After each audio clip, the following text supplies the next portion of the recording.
Welcome to today's deep dive. We're going to break down something absolutely crucial today, the robot control and orchestration stack.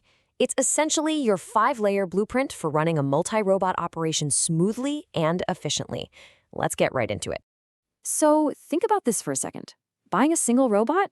Actually, pretty simple. But what happens when a factory buys 10 different robots? And not just 10 of the same kind, but 10 from different vendors, and literally none of them speak the same language. As you can see here, managing one robot gives you a nice, easy, standalone system with a single dashboard. Piece of cake, right? But 10 different robots? Honestly, that is a recipe for total chaos.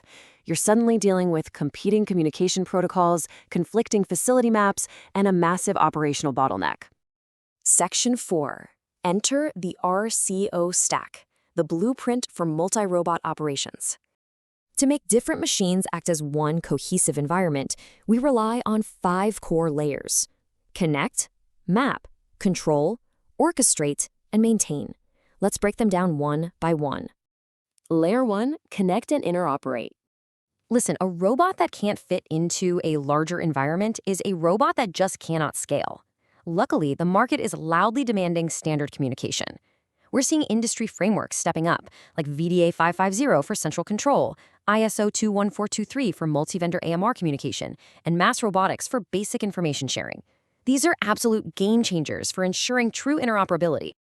Layer 2, interface and mapping. Here's the catch, though. Even if you manage to physically connect these systems, it doesn't matter if they're still speaking completely different languages. Just look at this table. Vendor A calls a ready robot available. Vendor B calls it idle. Vendor C? They spit out something like system_code_01. You absolutely need translation logic, a common operational model, to actually make sense of all this. Layer 3, unified control. Now, if you take nothing else away today, remember this: connection is not control. Sharing a physical facility means you need one unified decision maker calling the shots. I mean, think about it. When 2 robots meet in a narrow warehouse corridor, who yields? Without a central brain, they just stop. Centralized task allocation, traffic routing, priority decisions, and exception handling, these are completely vital.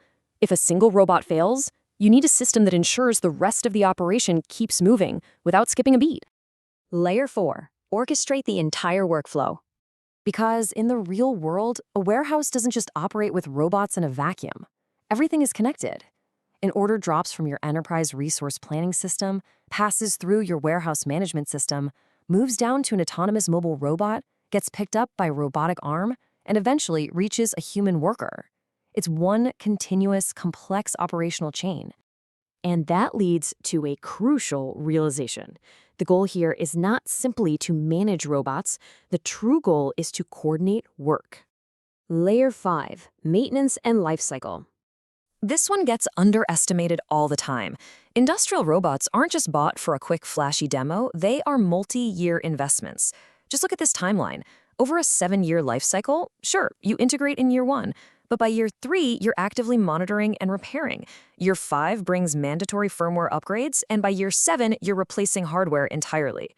Trying to do that across a mixed fleet with different diagnostic codes, it's a massive, expensive headache. So, to handle this long-term problem, the industry is turning to standards like OPC-UA for robotics. This provides manufacturer-independent information models specifically designed for asset management and condition monitoring. It essentially gives you, the operator, common visibility into the health of all your robots, no matter who built them. The future of automation, avoiding vendor lock-in. Mastering this 5-layer stack is your ultimate defense against depending on a single manufacturer. It gives you the power and flexibility to build common interfaces, flexibly add new robots whenever you need them, work seamlessly with multiple vendors, and, most importantly, scale up without having to start from zero every single time. That flexibility is your real return on investment. Because frankly, the next massive bottleneck in automation might not be the robot itself. It is the orchestration stack required to make dozens of different machines operate as one unified system. So, I'll leave you with this. Before you sign off on your next multi-robot integration, I want you to ask yourself a very serious question. Are you building a real, scalable operating system for physical work, or just a demonstration?